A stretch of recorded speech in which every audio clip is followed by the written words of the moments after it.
Na, akkor kezdjük.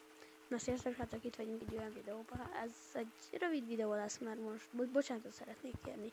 Mert most ugye, amikor mindig belépek Gorillatekbe, ugye eltűnik ez, mert ugye hát ingyen szerzem meg, nem fizetem ki, és ugye mindig meg kell csinálnom. És már az történt, hogy nem sikerült.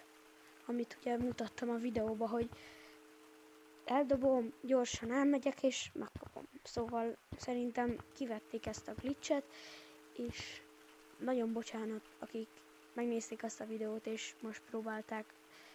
Nem tudom, észrevették, hogy van egy ilyen glitch és kivették, szóval srácok, bocsánat, aki megpróbálta csinálni, és nem sikerült neki, szóval ez az igazság, hogy kivették a glitchet, mert gondolom észrevették, szóval ja, és bocsánat, kérlek, bocsássatok meg nekem egy lájkkal, egy feliratkozással és egy csengővel.